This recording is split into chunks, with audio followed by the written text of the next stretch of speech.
الحمد لله رب العالمين والعاقبة للمتقين والصلاة والسلام على أشرف الأنبياء والمرسلين أما بعد.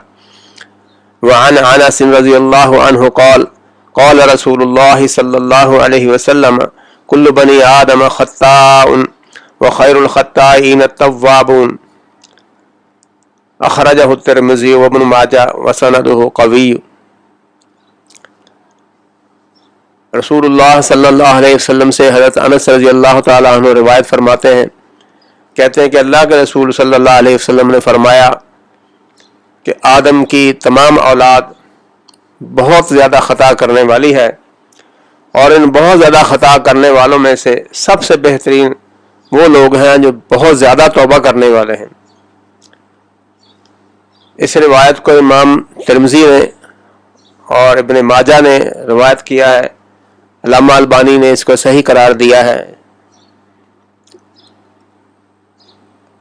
اس حدیث سے معلوم ہوا کہ بنی آدم جو ہے، انسان جو ہے، وہ واقعی خطا کا پتلا ہے، اس سے خطا سرزد ہو جانا ایک عام بات ہے، کیونکہ اللہ تبارک و تعالیٰ نے اس کو پیدا ہی کمزور کیا ہے۔ خلق الانسان ضعیفا، اللہ تعالیٰ نے قرآن مجید میں ارشاد فرمایا سورۃ النساء میں آیت نمبر 28 میں کہ اللہ نے کہ انسان کو ضعیف پیدا کیا گیا ہے، اور جو چیز ضعیف پیدا کی گئی ہو اس سے تو یہ بہت زیادہ امکان اس بات کا ہے، بہت زیادہ اس بات کا امکان ہے کہ اس سے وہ خطا سرزد ہو، بہت زیادہ اس بات کا امکان ہے کہ اللہ کے احکام کی پیروی کرتے ہوئے اس سے لغزشیں، اس سے غلطیاں سرزد ہو جائیں، اللہ کے احکام کی ادائیگی کرتے ہوئے اس سے وہ کما حقہ اس کو ادا نہ کر سکے، اور اس سے بھول چوک ہو جائے، اس سے غفلت ہو جائے، اس سے گناہ سرزد ہو جائے، نہ چاہتے ہوئے گناہ کر بیٹھے۔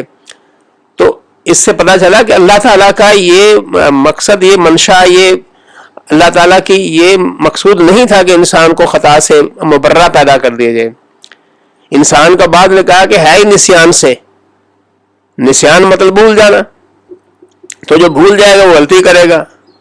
اب غلطی کا ہو جانا یہ اور اس پہ اٹک جانا، اسی پہ اصرار کرنا، دو مختلف چیزیں ہیں۔ ایک بندہ ہے اس سے گناہ ہو جاتا ہے، اور گناہ ہونے کے بعد وہ اس پر اللہ تبارک و تعالیٰ سے توبہ کرتا ہے، استغفار کرتا ہے، اور گناہ نہ کرنے کا عزم کرتا ہے دوبارہ، یا اللہ میں دوبارہ گناہ نہیں کروں گا، مجھ سے یہ گناہ سرزد ہو گیا ہے میری بشری غلطیوں کی وجہ سے، میں چونکہ کمزور ہوں مجھ سے یہ گناہ سرزد ہو گیا ہے، میری خطا ہے، یا اللہ تو معاف کرنے والا ہے، تو رحیم ہے، غفار ہے، تو غفور ہے، تو خطاؤں کو معاف کرنے والا ہے، تیرے سوا کوئی گناہ معاف نہیں کر سکتا، تیرے سوا کوئی میری بلغ سے معاف ہی نہیں کر سکتا، تو مجھے معاف فرما دے۔ تو اللہ تبارک و تعالیٰ اپنے فرشتوں کو بلا کر گواہی دیتے ہیں، اس سے کہتے ہیں یہ دیکھو یہ بندہ مجھ سے مانگ رہا ہے، اس کو پتہ ہے کہ اس کا ایک رب ہے، اس کو پتہ ہے کہ اس کے اس رب کے علاوہ کوئی گناہ معاف نہیں کر سکتا، یہ اس سے ایک غلطی ہو گئی ہے، یہ اپنے گناہوں کا اقرار کر رہا ہے اور آگے نہ کرنے کا عزم کر رہا ہے، تو فرشتوں گواہ ہو جو میں نے اس کو معاف کر دیا۔ تو انسان جو ہے گناہ کا پتلا ہے، غلطی کا پتلا ہے، اس سے غلطی ہو جاتی ہے، گناہ ہو جاتے ہیں، لیکن اس پر اصرار نہیں کرنا چاہیے۔ لم یسروا علی ما فعلوا، یہ ایک متقین کی، مومنوں کی یہ صفت بتائی گئی ہے کہ جب ان سے کوئی گناہ سرزد ہو جاتا ہے تو وہ اس پر اصرار نہیں کرتے، یہ نہیں اب گناہ ہو گیا تو اب اس پہ لگے ہوئے ہیں، صبح و شام وہی گناہ بار بار کیے جا رہے ہیں۔ تو جب بار بار آپ کسی چیز کو کرتے ہیں، چھوٹا گناہ بھی گناہ کبیرہ کا درجہ ہی اختیار کر لیتا ہے۔ تو یہاں اس میں مومن کا، بنی آدم کا خطا کار ہونا اور اس کے بعد اس کا پلٹ آنا، اللہ کی طرف پلٹ آنا، اصل بات یہ ہے۔ اور جب بندہ گناہ کر کے اللہ کی طرف پلٹتا ہے، اللہ کی طرف رجوع کرتا ہے، تو اللہ تبارک و تعالیٰ جب فرشتوں کو کہتا ہے تو یہ اس کا مطلب ہوا کہ اللہ نے اس بندے کو معاف کر دیا۔ توبہ استغفار سے تو بندے کی توبہ پر اللہ تعالیٰ اس شخص سے بھی زیادہ خوش ہو جاتا ہے۔ مسلم میں ایک روایت ہے نا، وہ بھی حضرت انس سے ہی اتفاق سے، کہ بندے کی توبہ پر اللہ تبارک و تعالیٰ اس سے زیادہ، اس شخص سے زیادہ خوش ہوتا ہے جس کی جنگل میں اس کی کہیں سواری گم ہو جائے، اور آپ پتہ جنگل صحرا میں اگر ہو بندہ اور اس کی سواری اس کے پاس ایک ہی ہو اور دور دراز اس کے پاس کوئی چیز ہی نہ ہو، اور اگر سواری اس پر سامان لدا ہو، اس کا کھانے پینے کا، خورد و نوش کا سب کچھ اس میں ہو، اور وہ گم ہو جائے، اور وہاں تو کوئی ایسا جی پی ایس سسٹم بندے کے پاس نہیں ہوتا، ورنہ کوئی ایسا ذرائع ہوں تو وہ اس سے تلاش کر لے. تو اب کیا ہے، وہ موت کے انتظار میں ہوتا ہے بندہ بھی، اب میں تو مر جاؤں گا بس. اور اب اس موت کے انتظار میں اس کو اچانک وہ سواری بما ساز و سامان اس کے پاس واپس پلٹ آئے تو وہ کتنا خوش ہوگا، آپ اس سے اندازہ لگا لیں. اور وہ اتنی خوشی ہوتی ہے، حدیث میں بیان کیا ہے کہ بندہ اتنا خوش ہو کر کیا ہوتا ہے کہ یا اللہ تو میرا بندہ ہے، میں تیرا رب ہوں. اندازہ کریں اتنی خوشی کا عالم، اس سے فکریں ہی الٹ ہو جاتے ہیں. تو اللہ تبارک و تعالیٰ اس سے بھی زیادہ خوش ہوتا ہے جو بندہ توبہ کرتا ہے. گناہ ہو جانا انسان کی فطرت میں شامل ہے، گناہ کر کے پلٹ آنا یہ ہے اصل بندگی، یہ ہے اصل بندہ بننا. تو اصل بندگی یہ ہے کہ گناہ کر کے پلٹ آؤ، اللہ کی طرف پلٹ آؤ، استغفار کر لو، رجوع کر لو.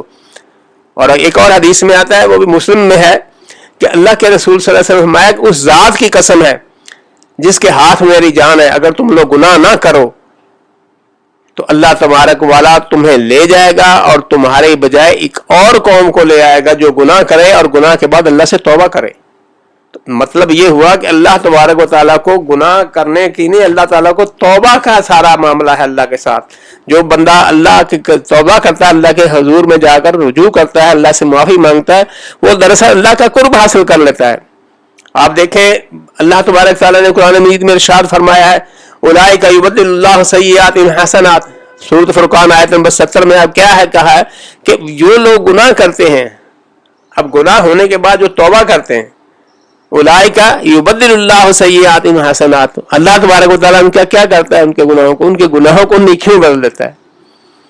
سبحان اللہ. یہ اندازہ فرمائے کہ اللہ تبارک و تعالیٰ بندے کو گناہ کا بھی ثواب دیتا ہے. اس نے سارے وہ گناہ کیے ہیں ساری. اب دیکھ رہے ہیں اسی کو آپ اسی حدیث کو تھوڑا براڈر سینس میں لے جائیں. بندہ گناہ کرتا ہے، مسلمان نہیں ہوتا، تو جب مسلمان ہوتا ہے تو کیا ہے، وہ دراصل وہ بھی یہی ہے. اللہ تعالیٰ کے رسول نے فرمایا الاسلام یہدی ما کان قبلہ، کہ جو اسلام لے آتا ہے اس کے پچھلے سارے گناہ معاف. تو دراصل وہ نیکیوں میں ہی بدل گیا، اس کے معاف ہو گئے، نیکیوں میں بدل گئے. اس طرح مسلمان کا جو واقعہ ہے، یہ جس کی آیت بیان کی گئی ہے، یہ اولئک یبدل اللہ سیئاتہم حسنات. جو مومن لوگ ہیں، ایماندار لوگ ہیں، جب وہ گناہ کرتے ہیں، ان سے غلطیاں ہوتی ہیں، تو جب وہ اللہ کے حضور توبہ کرتے ہیں، اپنے گناہوں سے استغفار کرتے ہیں، معافی مانگتے ہیں، تو اللہ تبارک و تعالیٰ ان کی برائیوں کو بھی نیکی میں بدلتا ہے. اور گناہ کرنا، گناہ سرزد ہو جانا، لغزش ہو جانا تو ہمارے انبیاء سے ہوا. آپ دیکھیں ہمارے جو جد امجد ہیں، ہمارے حضرت آدم علیہ السلام، ان سے لغزش ہوئی، ان سے خطا ہوئی، تو اللہ تبارک تعالیٰ نے ان کو استغفار کی بدلے ان کو معاف فرما دیا. اور پھر حضرت یونس علیہ السلام سے خطا ہوئی، بغیر اجازت کے وہ نکلے تو اللہ تبارک تعالیٰ ان کو مچھلی کے پیٹ میں پہنچا دیا، اور وہاں انہوں نے لا الہ الا انت سبحانک انی کنت من الظالمین. اور قرآن مجید میں یہ ہے کہ اگر وہ یہ نہ کرتے تو قیامت تک وہ اسی میں ہی رہتے. تو استغفار سے ان کے درجات بلند ہو گئے، ان میں مزید اللہ تبارک تعالیٰ کا قرب حاصل ہو گیا. تو استغفار سے بندے کو اللہ تبارک و تعالیٰ اس کا درجہ بلند کرتا ہے، اس کی اللہ کے نزدیک ہو جاتا ہے، اللہ سے قرب حاصل کر لیتا ہے. تو اللہ کے رسول صلی اللہ علیہ وسلم سے جو حدیث ارشاد فرمائی ہے کہ ہر شخص جو ہے، بنی آدم ہے ہی خطا کار، لیکن خطا کار ہونے کا یہ مطلب نہیں ہے کہ وہ جہنم میں جائے گا. خطا کار جو ہے اگر وہ گناہوں کی معافی مانگتے ہیں، سب سے اچھے وہ خطا کار ہیں جو اللہ تبارک و تعالیٰ کے حضور رجوع کرتے ہیں، توبہ کرتے ہیں، گڑ گڑاتے ہیں، اللہ کے حضور سجدے میں پڑ جاتے ہیں، یا اللہ معاف فرما دے. تو ہمارا رویہ بھی یہی ہونا چاہیے، گناہوں سے بچنے کی کوشش کرنا چاہیے. گناہ سرزد ہو جائے تو اللہ تبارک و تعالیٰ کے حضور فوراً گر جانا چاہیے، اللہ سے معافی مانگنی چاہیے. اللہ تعالیٰ ہماری غلطیوں گناہوں کو معاف فرمائے. سبحان ربک رب العزت عما یصفون وسلام علی المرسلین والحمد للہ رب العالمین.